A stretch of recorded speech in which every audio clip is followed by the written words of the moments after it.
Welcome, ladies and gentlemen. This is a 217 Recovery Podcast. You're now listening to Broken to Beautiful with Anna Dravich. Good morning. I guess it's morning. It's 2:47. It's June 6, 2020. It's actually the day before my birthday.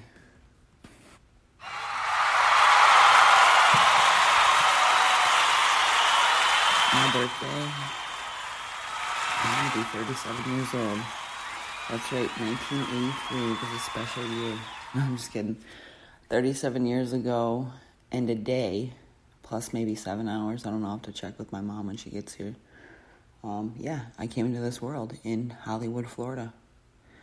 A fresh little bundle of joy, 8.6 pounds, I believe 21 inches long. My parents had no idea what they were getting into. My parents told me they thought having kids were easy until I came along. My sister was, I guess, a dream child. Always took her naps, put herself to bed, was always really helpful. And then here comes Anna. A terror since day one. That's one thing I don't think is a very commonly used descriptive word when my name gets brought up. I didn't sleep very well.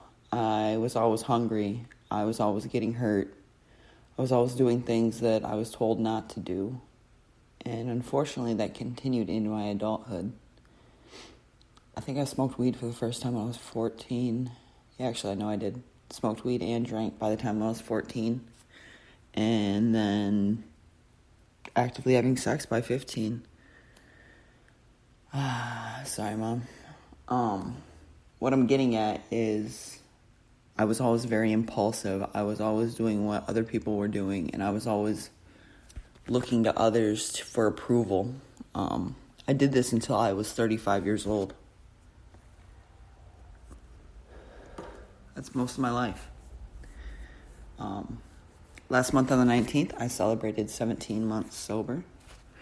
And I'm just telling you, it's just simply not an option to pick the bottle up ever again. God willing, I'll live the rest of my life that way. And I know that makes my wife happy. I got married November 12th, 2019, to a very, very, very different person from anybody that I've ever dated. She's genuine, she's kind. She wants nothing in return but my love and me present, but more importantly, to see me happy and healthy. Something that I've never authentically had. I remember when we first started dating, I was like waiting for the ball to drop, like, what does this woman really want from me? What does she want in return? What's the catch? And once I realized there wasn't a catch, there wasn't like that other agenda, did I finally let all my guards down and truly allow myself to love this woman and allow her to love me. And don't get me wrong, I still struggle with self-worth and self-doubt, as I know every other human being does. I believe sometimes mine is on a whole nother level, because I'm more important, right? No, not because I'm more important, because I'll always have that negative, that what I call like that extra negative thinking and insecurities that comes with addiction. My wife was doing some of her clinical online patient work last night. She's in the tail end of her master's program to get her nurse practitioner license, which she's on track to be a nurse practitioner a year from this month. And one of the diagnoses was long-term drug and alcohol use. And in a up-to-date book, it says that it permanently changes your thinking and your brain. Now this, I agree with for the most part. I truly do. However, I do believe that there are those rare people that can change it back. Yes, it's going to be harder work. It's kind of like when you're left-handed and then you have to do everything right-handed for the rest of your life. You can do it, and you can do it well. But you're going to have to work a little harder.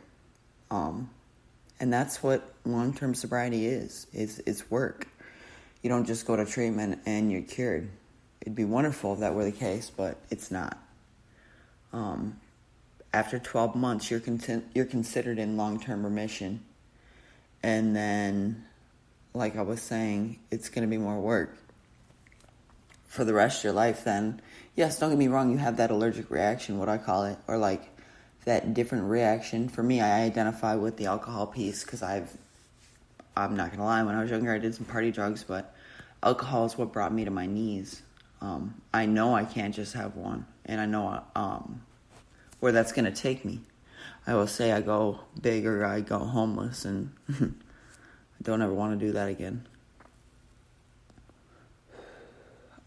I joined this group on Facebook called the Vivacious Femmes, and lately I've been getting on there and reading more and participating in some of this stuff. And let me just say, this woman Tanya, I hope you don't mind me giving you a shout out, but you are a beautiful woman who is out there genuinely to build other women up, and I appreciate that, and I thank you. There's some other women on there too, and the things that they write are so inspirational and so uplifting that I know I get a lot out of it, and I hope a lot of other women do too. I'm hoping to get my mom on here for a podcast. That'd be cool. I know she'll do it.